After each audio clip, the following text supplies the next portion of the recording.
L'Iran a bombardé Israël. Donald Trump est complètement dépassé par les événements, les amis. C'est une dinguerie. Donc là, je sais plus quel jour on est, je suis perdu.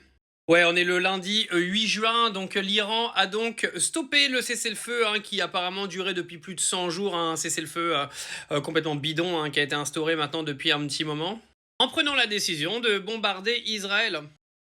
Ça, donc Israël aurait bombardé Téhéran juste derrière avec des installations pétrochimiques, etc. Ce qui a encore provoqué des bombardements de la part de l'Iran envers Israël. Donc en gros, on se dirige vers une fin de conflit avec les États-Unis et comme prévu de toute façon entre l'Iran et Israël, ça ne s'arrêtera absolument jamais. Alors là, il y a 20 minutes, on nous apprend que l'Iran a dit qu'ils arrêtaient de bombarder, donc que c'était juste des attaques en réponse aux attaques d'Israël sur le Liban. Israël a répondu en attaquant Téhéran, donc l'Iran a encore répondu, donc en gros voilà, ça se rejette la balle. Puis Donald Trump n'a pas été invité à la fête, le feu d'artifice ne s'est pas fait avec les Américains.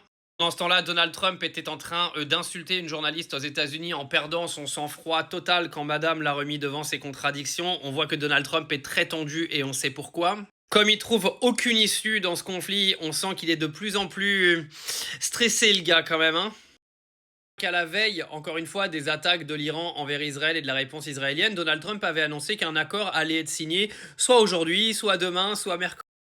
Comme d'habitude, il parle pour rien dire, parce que je pense que l'Iran n'en a absolument rien à battre des pseudo-accords que Donald Trump veut mettre en place. L'Iran ne cédera absolument rien de ce qu'ils ont aujourd'hui. On le dit depuis le départ, les États-Unis ont perdu cette guerre depuis le 3e ou 4e jour du conflit, quand l'Iran a décidé de bombarder tous les voisins. C'était exactement ce que ne souhaitaient pas les Américains, et ils ne pensaient pas l'Iran capable de le faire. Et à partir de ce moment-là, l'Iran avait pris le contrôle total de cette guerre. Donc c'était la première salve, et derrière, la prise du contrôle total du détroit d'Ormuz a achevé Donald Trump.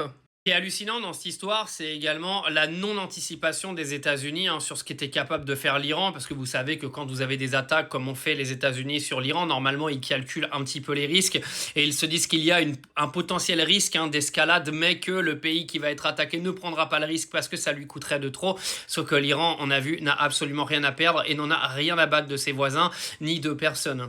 Donc Donald Trump maintenant est au courant, il a vu que l'Iran ne rigolait pas et il ne sait plus quoi faire. Donc là, le problème, c'est ce qui va se passer, c'est qu'à un moment donné, il va y avoir un cessez-le-feu total entre les Américains et l'Iran, mais par contre entre Israël, l'Iran et le Liban, ça s'arrêtera pas les amis.